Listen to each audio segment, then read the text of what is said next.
Shalom, shalom, boa tarde.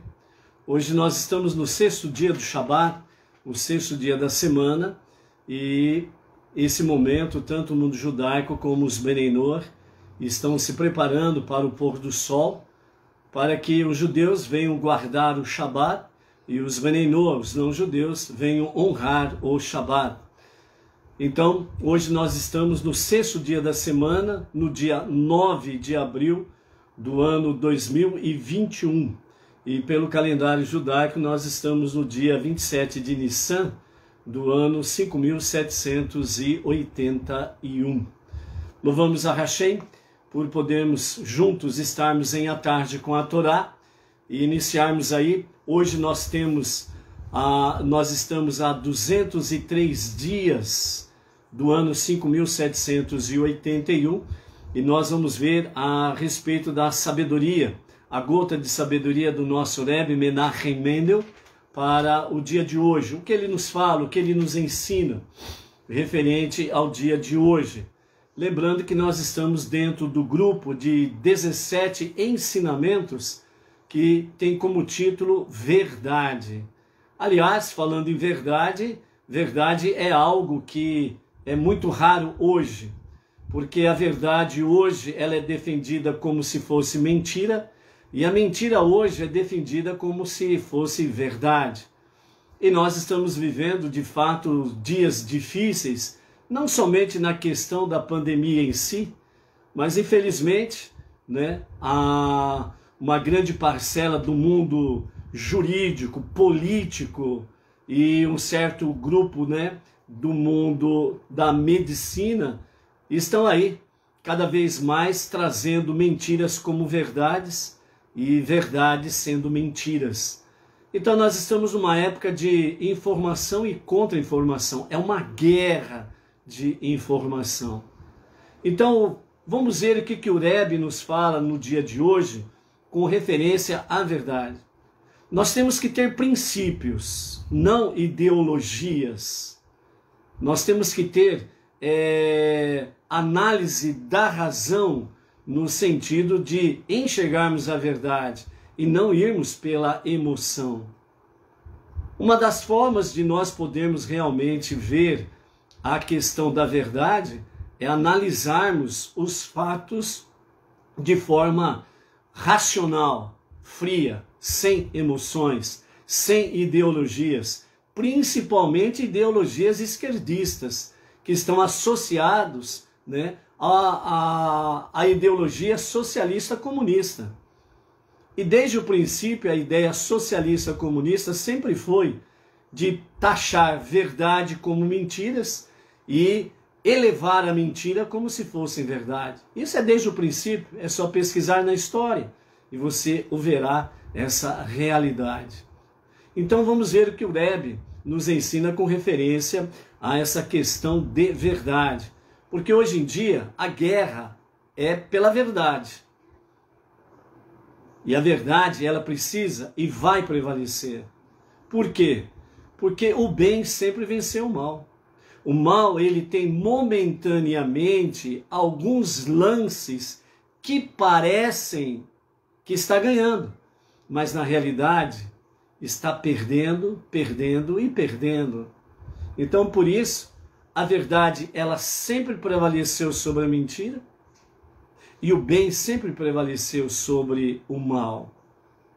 E, sem sombra de dúvidas, nós temos aí o bem e o mal diante de nós. E nós já identificamos muito bem de que lado está o mal. E nós sabemos que realmente todos aqueles que estão associados com o socialismo comunista, que estão associados com a questão de fecha as igrejas, aqueles que estão contra a consciência divina, a consciência de Deus, e que querem eliminar o valor família, nós já identificamos quem são.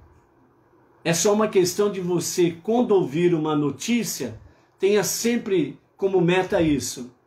Esse grupo de pessoas é a favor de Deus? é a favor da consciência divina, que Deus está acima de todos e de tudo? Se esse grupo de pessoas, eles realmente valorizam a família? Esse é o princípio onde você identifica aonde está a verdade e aonde está a mentira.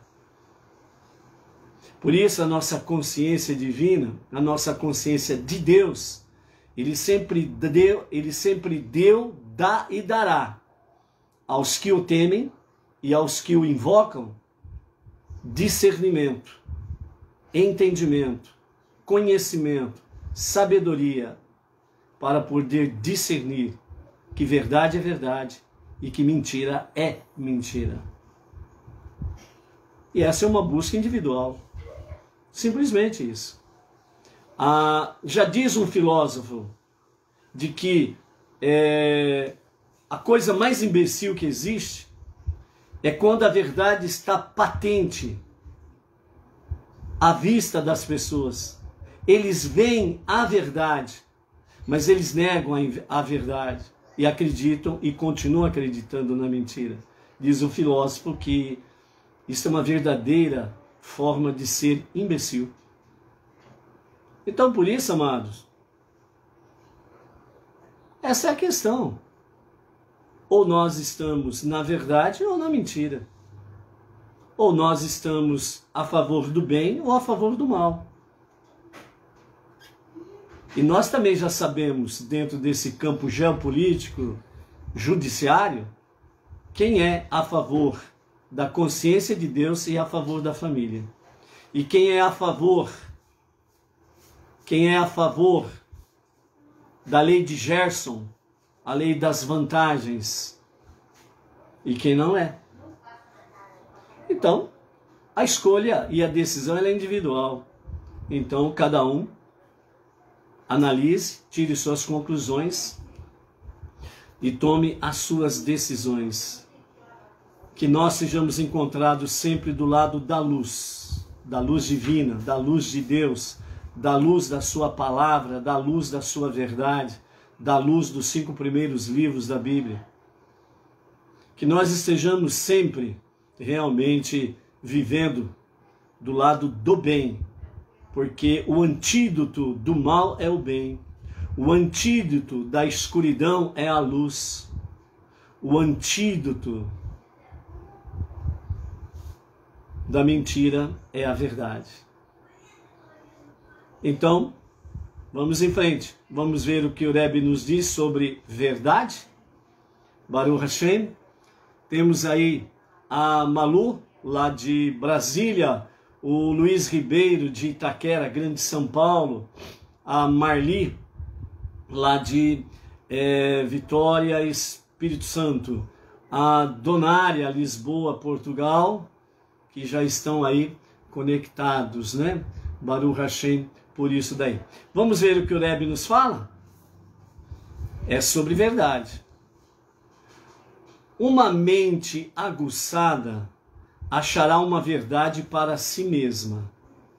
Um espírito humilde encontrará uma verdade mais elevada que ele mesmo.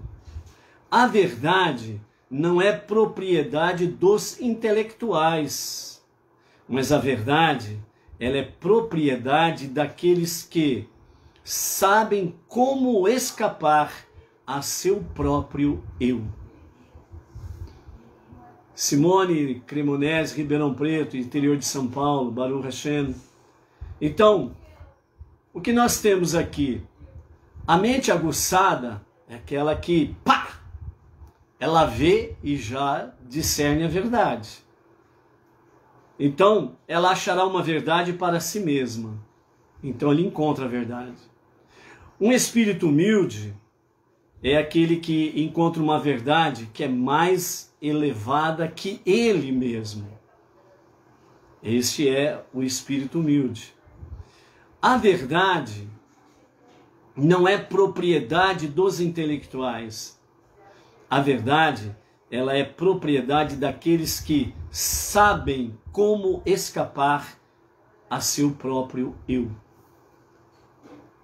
Por isso que quando se fala que o antídoto da mentira é a verdade, não é aquela verdade que me interessa, não é a verdade que satisfaz a mim. A verdade é aquela que vem trazer o bem para a coletividade.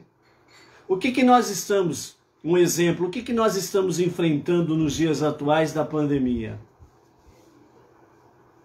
A verdade que vem vindo através de certas lideranças do campo da medicina, cientistas, pesquisadores, uma certa parcela, eles trazem realmente o protocolo que está salvando vidas.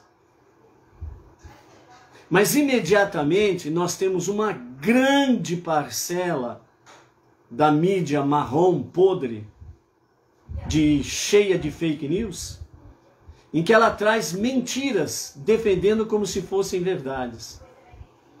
Então, esse protocolo que uma certa parte da medicina, ciência, tecnologia estão mostrando que remédios bons e baratos estão dando bons resultados, vem a outra parcela que está ligada ao sistema, que está ligado ao grande sistema, vem para combater isso. E aí o que acontece? Infelizmente, uma boa parte da população acredita. Por que acredita? Porque as próprias pessoas, elas gostam de ser enganadas. Você sabe por que gostam de ser enganadas? Por exemplo, no fim dessa estrada aqui tem um pote de ouro. O que eu preciso fazer para tomar posse do pote de ouro? Do pote de ouro? Aí você diz assim, tem dois caminhos. Esse caminho aqui, ele é reto. É fácil de chegar lá. Mas pode acontecer que tenha no meio do caminho, talvez, algum perigo você pode encontrar inesperadamente. E o outro caminho é esse mais longo. Por aqui, nesse caminho mais curto, você vai em 2 horas. Por esse outro caminho mais longo, não tem perigo nenhum. Mas ele é mais difícil porque você vai ter que andar, em vez de 2 horas, você vai ter que andar 6 horas. Você vai encontrar pelo caminho aí rios que não tem pontes, mas você atravessa ele tranquilo. Não tem perigo nenhum. Às vezes lá na frente você vai encontrar lá uma boiada no meio do caminho lá, mas você vai sossegado, tranquilinho, não vai ter problema nenhum. Agora esse caminho mais curto aqui, pode ser que você encontre algum perigo. A pessoa escolhe qual? O caminho mais curto ou o caminho mais longo? Ela escolhe normalmente o caminho mais longo. Por quê? Porque quem está dando a informação para ele disse assim, o caminho mais curto, mais fácil, ele pode ter um perigo, mas ele não diz qual o perigo. Ele apenas coloca medo sobre você. O outro caminho, ele fala que é longo, mais demorado, mas é seguro. Você pode encontrar no caminho um rio sem ponte, mas você pode atravessar sossegado, tranquilo, que não tem perigo nenhum. Lá na frente você vai encontrar uma boiada e você fica tranquilo, passa devagar, sossegado, a boiada não vai fazer nada. Porque a pessoa está dando a informação para você de que a palavra dele, que é seguro.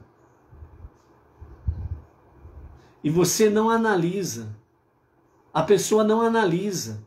Ela não vem raciocinar.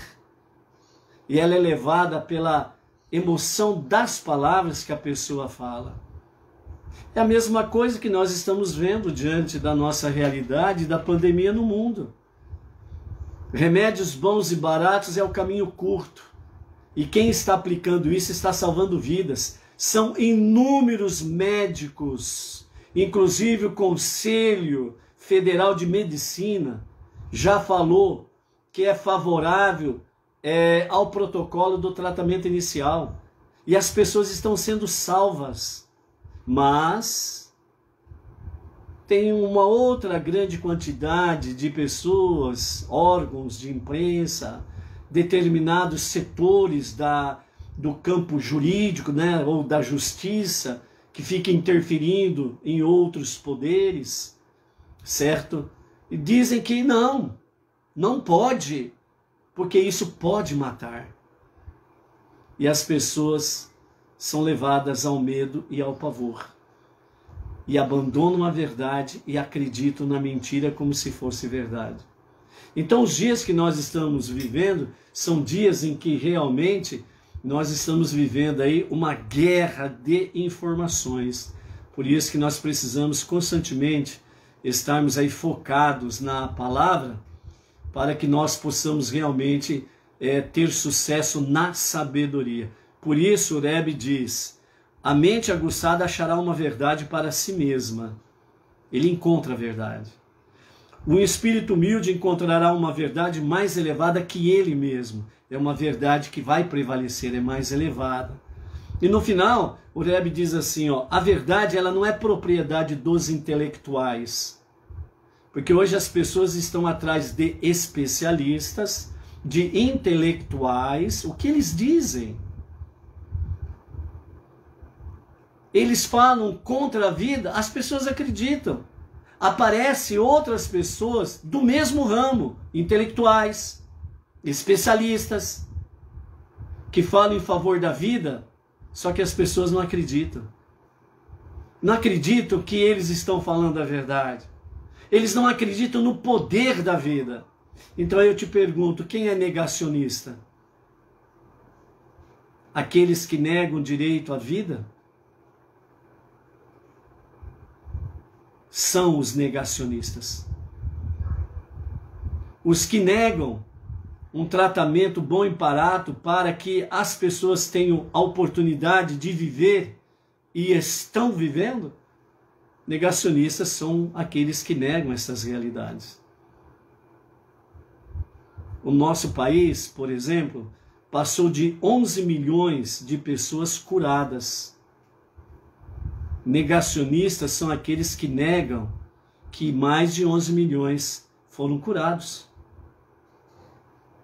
As mortes são reais? São. Mas as mortes são reais 100% daquilo que diz do bichinho aí? Não. Esse número de vítimas não são na sua totalidade por causa do bichinho. E isso já está provado por vários e vários vídeos de famílias que tiveram seu ente querido, que morreram por outras questões e não por causa do bichinho. Negacionistas são os que negam os testemunhos das pessoas que estão vivendo e das famílias dos seus mortos que estão dizendo que o seu parente não morreu disso. Simplesmente isso. A história, ela é uma realidade. Por mais que venham negar, ela continua sendo escrita.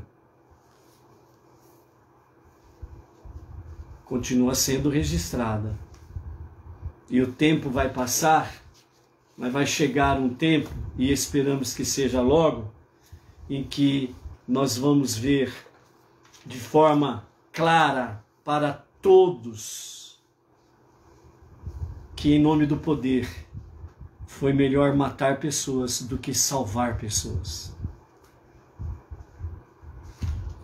Que Hashem, que o Eterno Todo-Poderoso, retire do mundo as forças negativas da doença, da miséria, da idolatria, da guerra, da mentira, e nos eleve para uma época de paz, harmonia, sucesso e felicidade em trabalho, para que façamos desse universo uma moradia digna de Deus. O antídoto da mentira é a verdade. O antídoto do mal é o bem. O antídoto da escuridão é a luz. Ok? Baruch Hashem. Uma outra coisa para nós pensarmos, para nós estarmos aí meditando, refletindo, né? Por que essa tal de pandemia veio aí, né? Às vezes algo acontece tão revolucionário que muda a maneira pela qual olhamos a nós mesmos e o nosso mundo. Mas isso não é novo e nem, em última análise, inesperado. Pois é algo que já sabemos, sempre soubemos. Algo que ressoa profundamente dentro de nós e não exige provas para estabelecer sua autenticidade. Algo que é parte da nossa verdade interior. Então, não é exatamente uma questão nova. Podem ver aí todas as pandemias que nós tivemos aí, tanto da sua origem e as suas consequências. Que saibamos que tudo que fazemos é significativo. Toda a nossa ação, toda palavra que dizemos, até uns simples pensamentos que temos, tem um efeito que reverbera através de todos os mundos e através de toda a história. Quanto mais negativo você é, mais você traz forças negativas, tanto para a sua vida, como para aqueles que estão ao seu redor e para o mundo.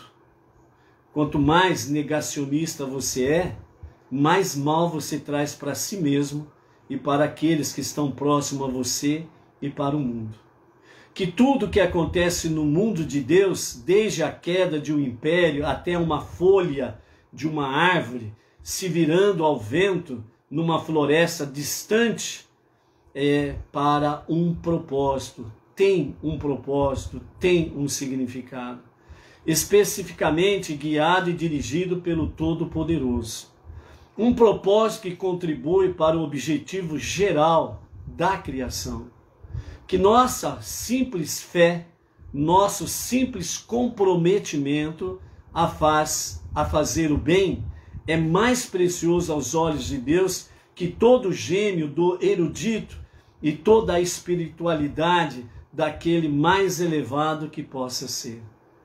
Ou seja, uma simples fé, como de uma criança. Como diz o Rebbe esses dias atrás, a prece suprema é aquela que é feita por uma criança pequena. E toda manhã, quando nós despertamos, nós somos considerados como recém-nascidos. E aí o conselho do Rebbe diz assim: conserve a criança com você para fazer uma prece suprema. Que Deus está em toda parte e em todas as coisas, significando que na essência há somente bondade. Mal, sofrimento e desespero são apenas véus, atrás dos quais o Eterno se esconde para nos levar a arrancar eles em nossa busca por Deus.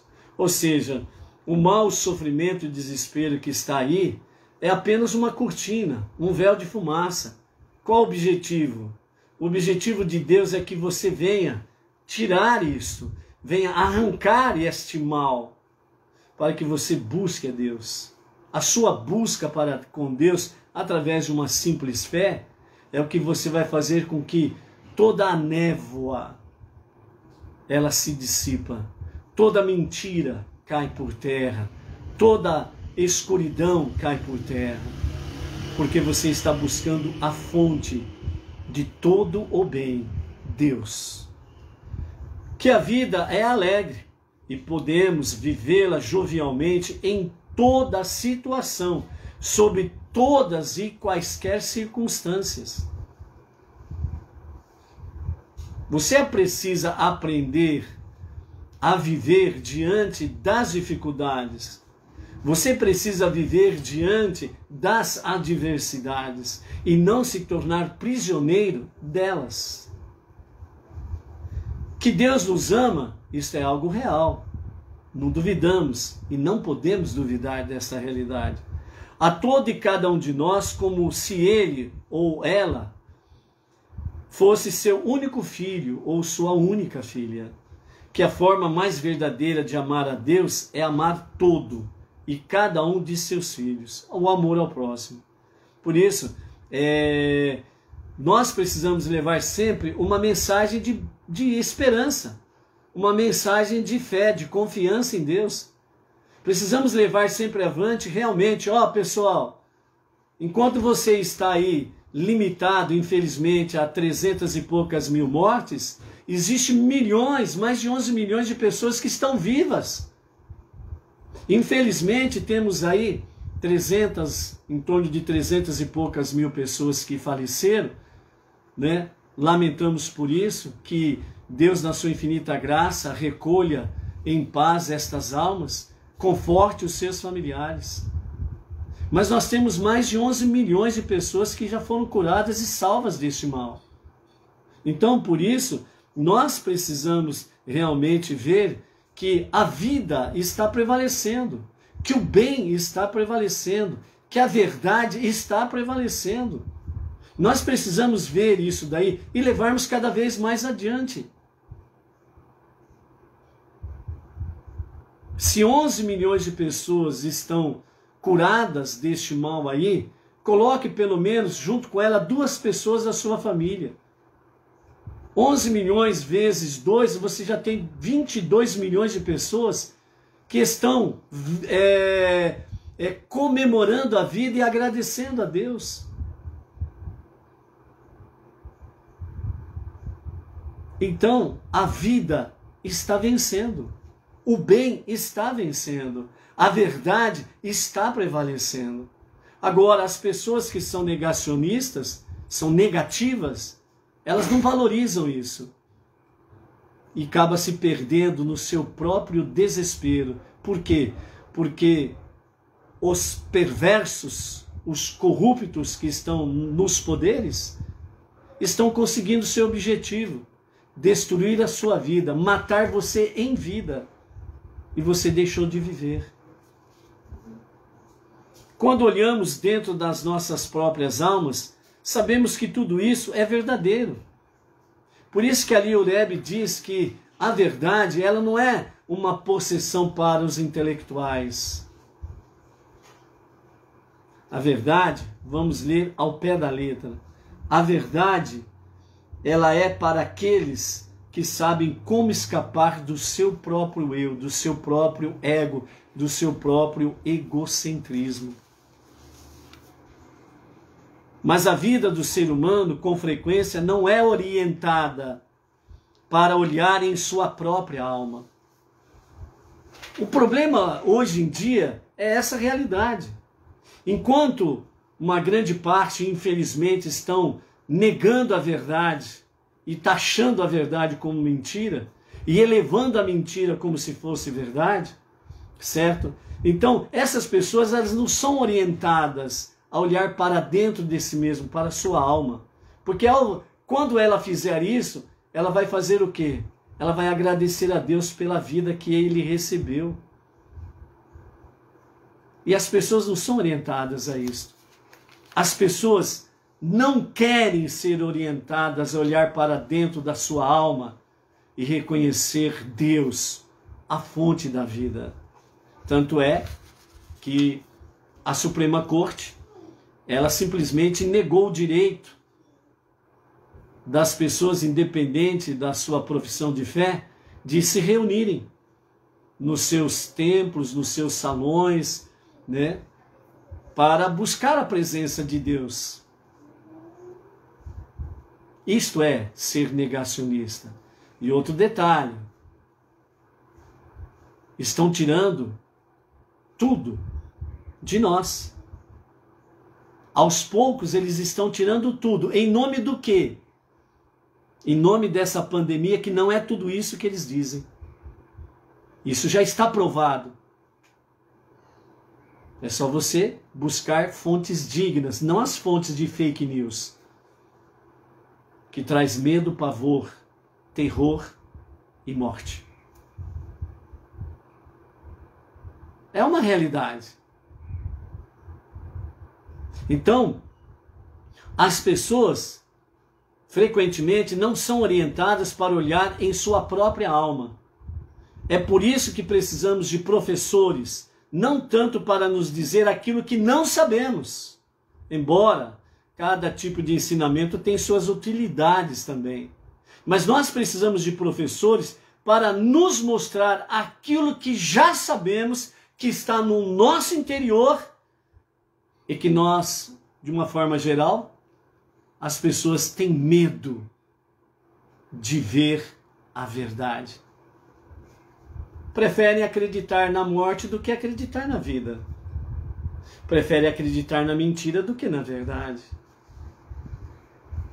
Preferem anular a consciência de Deus e acreditar nos homens que não têm salvação e nem nos filhos dos homens que não têm salvação, que são os poderosos que estão por aí afora e que estão ditando que tipo de verme é você.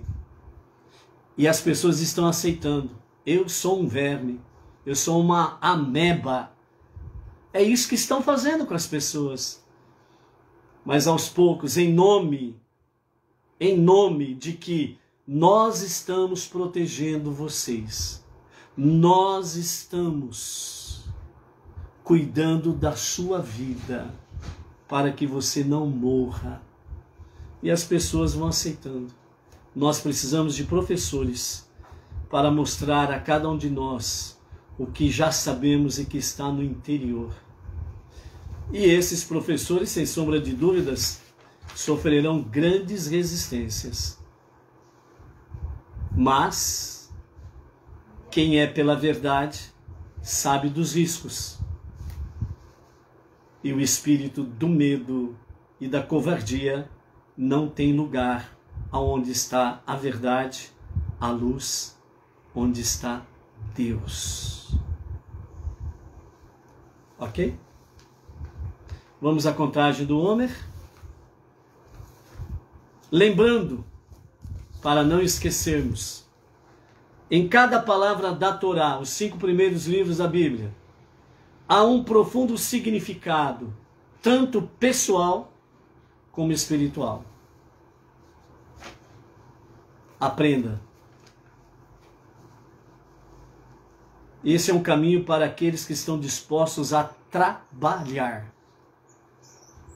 Esse é um caminho daqueles que estão prontos para aprender e executar.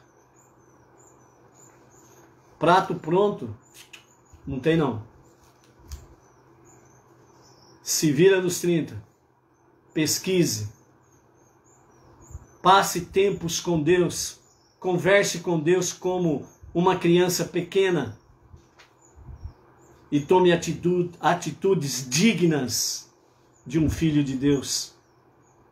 Tome atitudes nobres na fé. Vamos contar o Homer? Então vamos lá. Hoje, nós estamos no 12º dia. Então, contemos o Homer. Hoje são 12 dias que perfazem uma semana e 5 dias do Homer. Hoje nós estamos em Rosh Hashanah. Humildade na disciplina. Os aprendizados. Os resultados da disciplina e poder sem humildade são óbvios. As maiores catástrofes ocorrem por causa de pessoas que julgaram outras com arrogância. Sou arrogante em nome da justiça? Ou o que considero justo, do meu ponto de vista? Penso que estou num pedestal mais alto e concedo julgamento aos meus súditos abaixo de mim? E a respeito de meus filhos ou dos meus alunos, como que é a humildade na disciplina? Exercício para o dia. Antes de julgar alguém, assegure-se que o que está fazendo sem egoísmo e sem preconceito pessoal. Então, antes de julgar alguém, veja direito se você está fazendo sem egoísmo e sem preconceito pessoal. Esse é o exercício do Homer na contagem de hoje. Horebe, nós queremos deixar com você aqui o chamado do Horebe.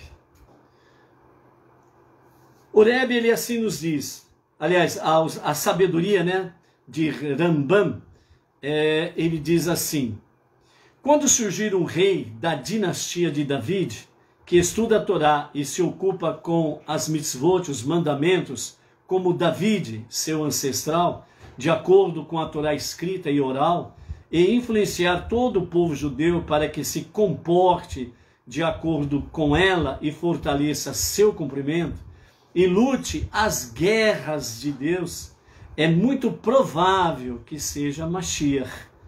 Se fez e teve sucesso e construiu o Beit HaMikdash, o grande templo em Jerusalém, no seu lugar, e juntou os exilados do povo judeu, trazendo todos os judeus de todas as nações, sem ficar nenhum para trás, para Israel, para Jerusalém, então certamente esse é Mashiach. Amanhã vamos falar um pouquinho mais, mas só para adiantar, principalmente no Brasil, começaram a falar aí, certos segmentos religiosos, começaram a falar aí que em Israel foi coroado o rei Messias. No Brasil, falando isso. No Brasil. Certos segmentos religiosos se reportaram dessa forma, mas se reportaram de uma forma negativa, de uma forma perversa e de uma forma sátira, onde disseram que o falso Messias dos judeus chegou. E isso é uma total aberração por parte destes segmentos religiosos que estão noticiando isso. Porque isso é mentira. É fake news. É mentira. Em Israel, em Jerusalém, não foi ninguém coroado como rei Messias. Inclusive, segundo algumas fontes que nós temos contato, só no Brasil que veio essa notícia. Só no Brasil. Como que o brasileiro gosta de fake news, rapaz? É incrível.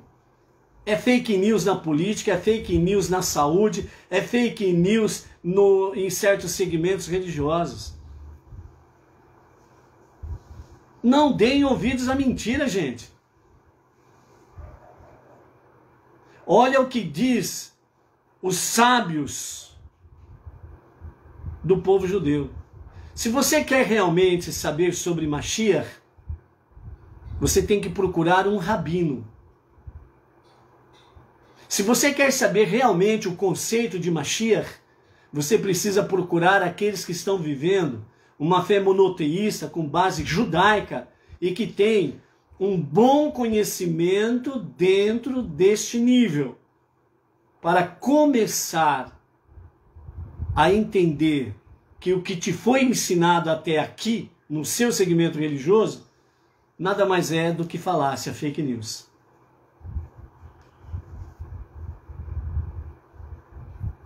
Então, essa é uma realidade. Profecias bíblicas, somada à sabedoria judaica dos nossos sábios, deixam-nos sinais claros quando poderá se discernir a revelação do justo e o verdadeiro Mashiach. Amanhã nós vamos falar um pouco mais sobre isso. Com referência à pessoa em si, o rabino em si, que está sendo focado lá em Jerusalém, trata-se de um jovem, se não me engano, acho que é 34 anos que ele tem, ou 34 ou 32 anos, o negócio é assim. Amanhã nós vamos falar melhor. Ele morou em vários países da Europa, teve uma passagem pelos Estados Unidos. Aos 14 anos, ele com a família dele retornaram para Israel. e não mais saiu dali. Aos 15 anos, ele já dava palestras sobre a Torá e a Halachá, a lei judaica, aos 15 anos. Hoje, com 32, entre 32 e 34 anos, depois vamos falar melhor, nas suas palestras, ele é um rabino.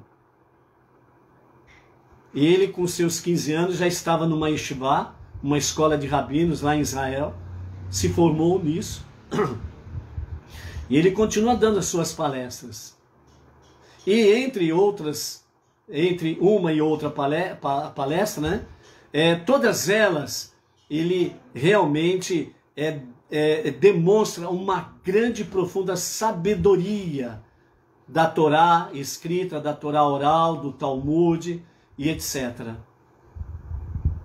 Ele fala onde está frase tal, em qual livro, etc. O Talmud, ele tem em torno de 7.000 páginas. O Talmud. Ele tem em torno de 7.000 páginas. Quando perguntam para ele determinada coisa, ele fala, está no volume tal, na página tal, esta frase ou este parágrafo, assim, assim, assim, assim. Então, ele está sendo admirado como um rabino de grande sabedoria. Mas ele é um rabino como tantos outros milhares de rabinos que tem em Jerusalém e Israel. Quem coroou ele como rei, Messias, foram certos segmentos religiosos aqui no Brasil. Mas lá em Israel não existe essa notícia. Pessoas que vivem em Israel têm noticiado e têm entrado em contato conosco e dito de forma bem clara, aqui não tem essa notícia, só no Brasil. Então, Mashiach ainda não se revelou, porque também temos aqui sobre a questão que fala, tanto que os sábios trazem, Rambam principalmente, alicerçado nas profecias bíblicas. De forma resumida, ele diz, se surgir, né, um rei, primeiramente ele vai ter uma vida comum, como um rabino, por exemplo, certo? Ele tem que vir da dinastia de David, que estuda a Torá e se ocupa das mitzvot, como David, seu ancestral, de acordo com a Torá escrita e a Torá oral. Ele influencia todo o povo judeu para que se comporte de acordo como ela, e fortalece seu cumprimento, a obediência aos mandamentos. No caso específico para os judeus, são 613 mandamentos. Ele lute as guerras de Deus. Ainda não tem nenhum rabino por aí lutando as guerras de Deus, no sentido exato da palavra. Então, é provável que seja uma Mashiach, provável. Depois tem a segunda parte que diz assim, se fez e teve sucesso em construir o Beit HaMikdash, o grande templo em Jerusalém. O templo, a parede, né? O Kotel, conhecido como Muro das Lamentações, está lá. Na esplanada, lá em cima, continuam as mesquitas lá. Não foi construído nada. E ele juntou os exilados, ele trouxe para Israel todos os judeus dos 4 cantos do mundo. Também não aconteceu. Então, Mashiach ainda não se revelou, ok? Então, cuidado com isso daí. Não deem ouvidos a fake news. Vamos para a nossa aliá. A nossa leitura de hoje está no capítulo 11 de Levítico, do verso 1 ao 32, onde nós vamos ter aí sobre os animais permitidos e proibidos para o consumo, ok? Então nós temos aí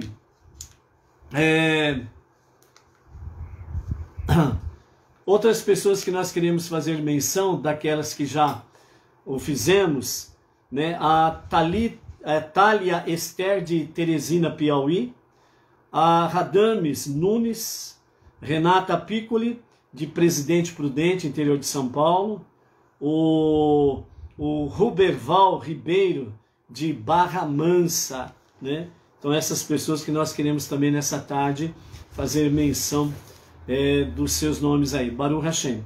Vamos lá com os comentários de Rashi?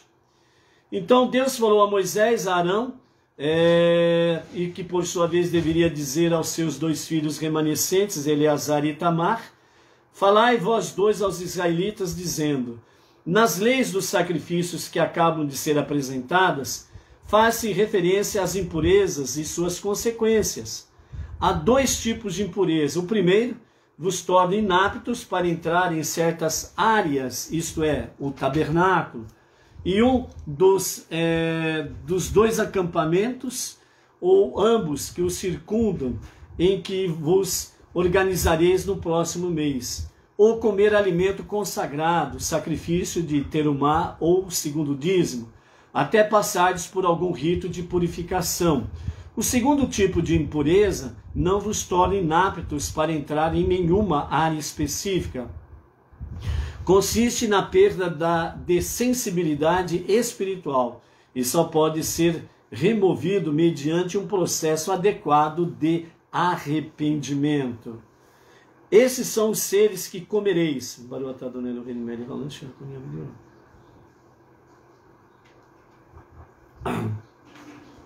Então nós vamos entrar aqui num campo em que fala sobre a questão de animais permitidos e proibidos para o consumo. A primeira coisa que nós não judeus precisamos ter em mente é o seguinte: tudo que nós vamos ler, ouvir e falar aqui, primeiramente, ela é específico, uma ordenança para o povo judeu, o povo escolhido, o filho primogênito de Deus. Ou seja, então é um dever de todo judeu obedecer estas mitzvot, estes mandamentos que se referem aos alimentos permitidos e proibidos para o consumo. E para nós não judeus? Para nós não judeus não existe essa ordenança. Deus não deu essa ordenança para os não judeus. Porém, se o não judeu ele quiser realmente fazer, a praticar esses mandamentos de alimentos permitidos e não permitidos, ele precisa tomar uma decisão pessoal, voluntária, e essa precisa ser uma decisão do coração, uma decisão por amor. Dentro desse escopo, né, o não-judeu, assim o fazendo voluntariamente, por amor, ele então vai precisar obedecer toda a orientação rabínica dentro dessa questão, alimentos permitidos e não permitidos. Por isso é importante uma orientação rabínica, né? E o nosso Rav Yaakov Geranstadit, ele tem trazido, juntamente com o Rav Michel Tabassinik e o Rav Shimon Brandi, tem trazido várias orientações dentro dessa realidade. E aos poucos, né, os emissários têm compartilhado aos grupos, persistindo algumas dúvidas, né? Então as pessoas normalmente perguntam aos emissários, e os emissários vão aos rabinos e tiram as dúvidas para poder trazer o aprendizado melhor, ok? Então, o que nós vamos ver aqui é dentro desse escopo, não esquece essa orientação, ok? Então, continuando, verso 2, né? E esses são os seres que comereis, dentre todos os animais terrestres, todo aquele cujos pés, não só de forma parcial divididos, mas completamente fendidos em pelo menos 2 subpés e que rumina.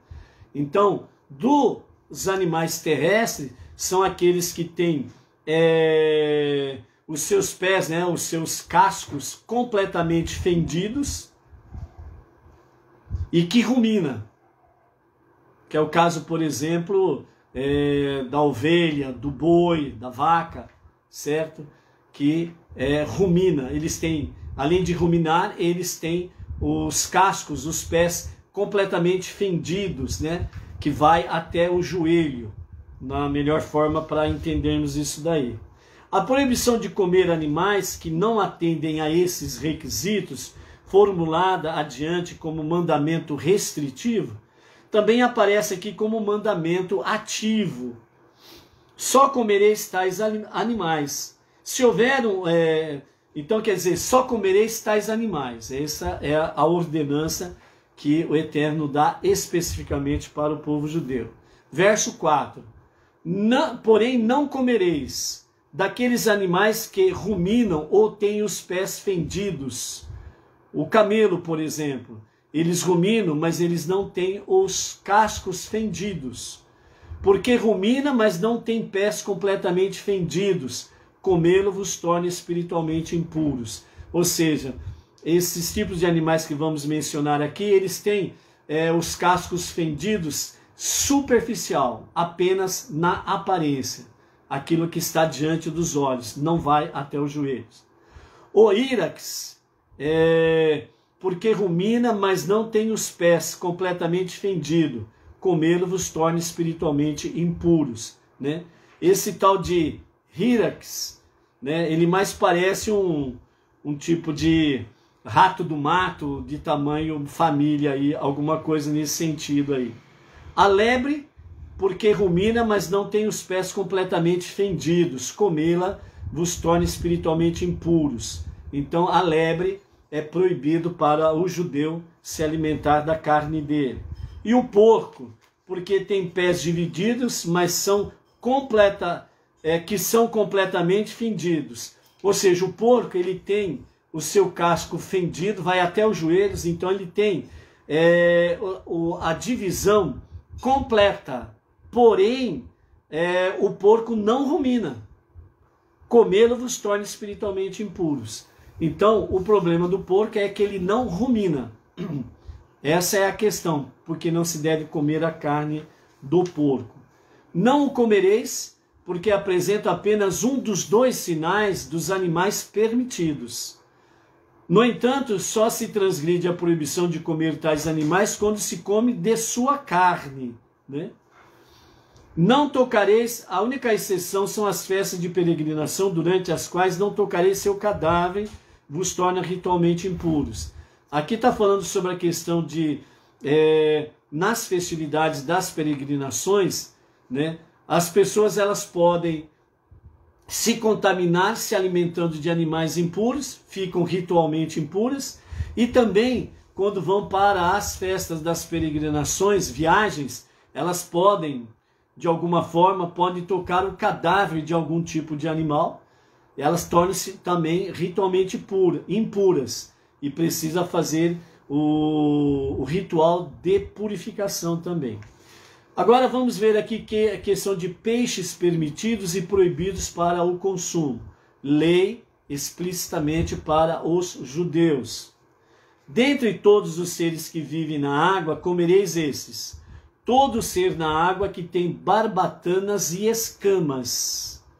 Dos seres que vivem nos mares, rios ou qualquer outra extensão de água não estagnada, comereis somente esses, que tem o que? Barbatanas e escamas.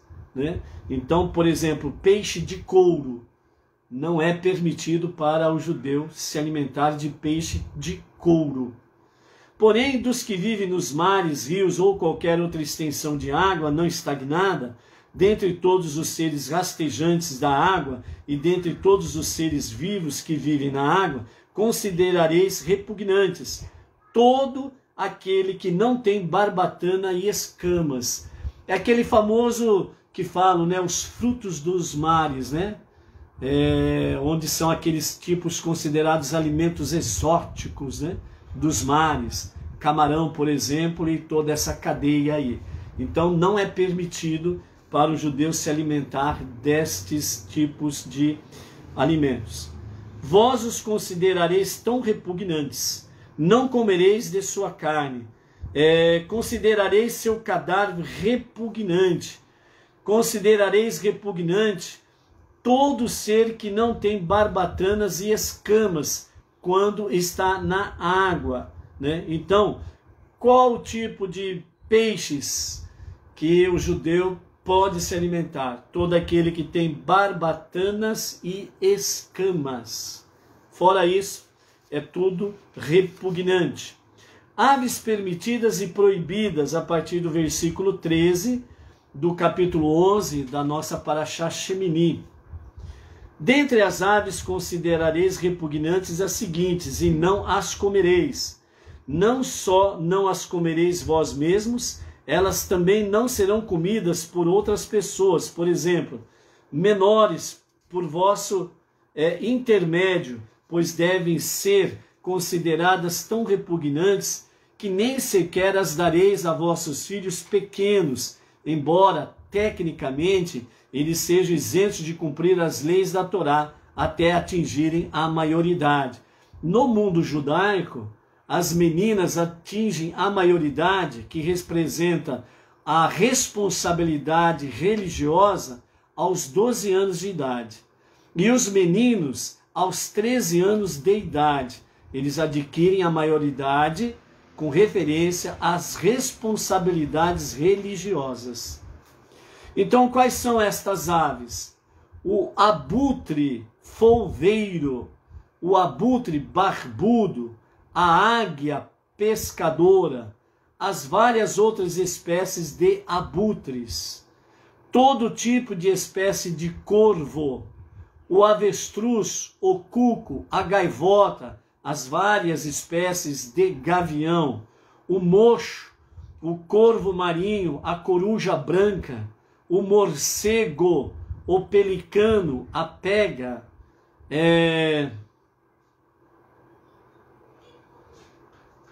a pega é um pássaro, viu, gente? É um passarinho miudinho.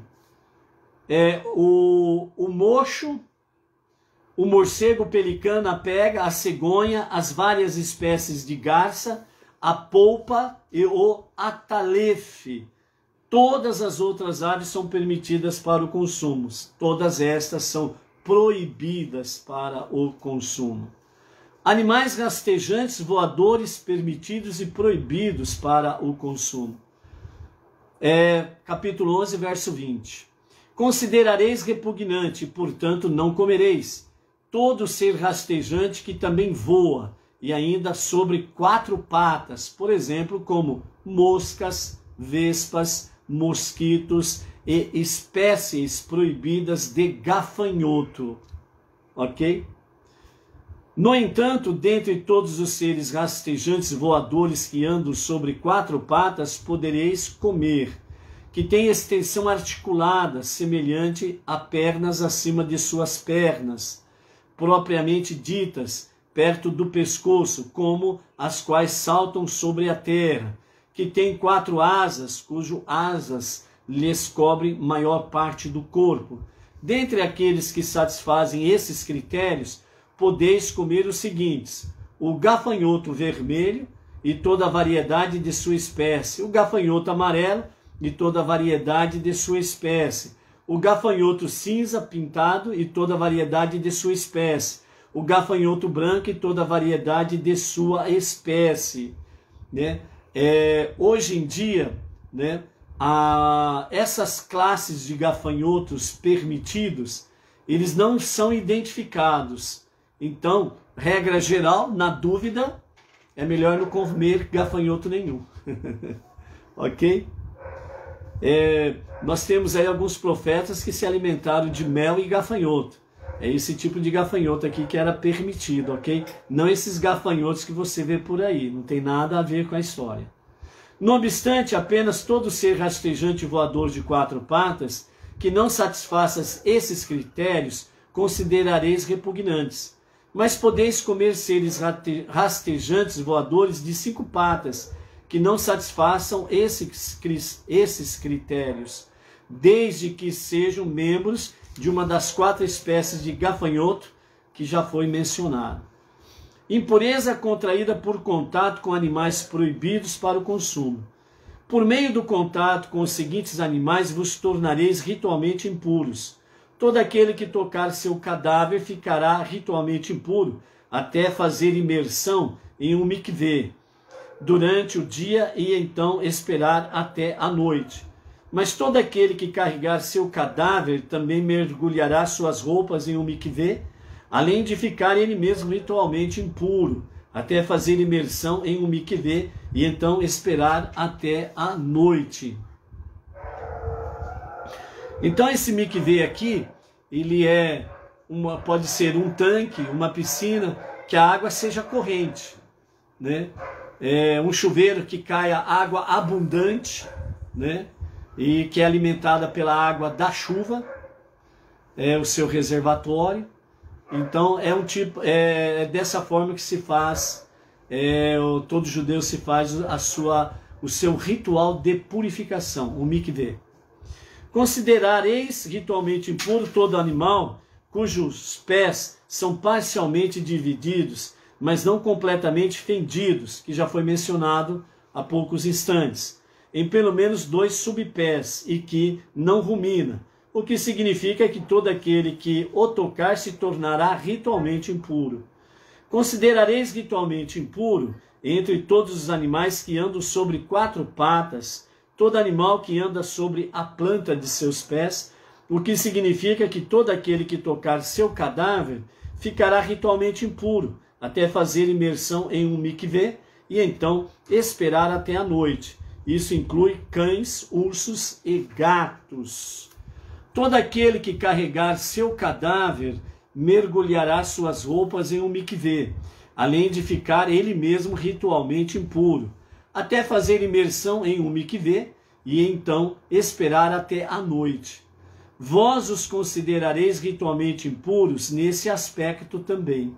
Embora todos os seres rastejantes, exceto os tipos de gafanhotos já mencionados, sejam proibidos para o consumo, pois nenhum deles atende às exigências para que um animal seja permitido. Só transmitem impureza ritual aos cadáveres de 8 tipos deles. Considerareis ritualmente impuros os seguintes entre os seres rastejantes, que rastejam sobre a terra: a doninha, o rato, o sapo e toda a variedade de suas espécies. Então, por aí você tem uma base, né? Doninha,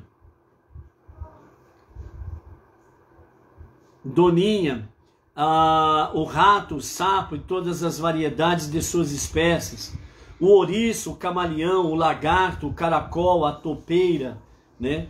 Tudo são impróprios para o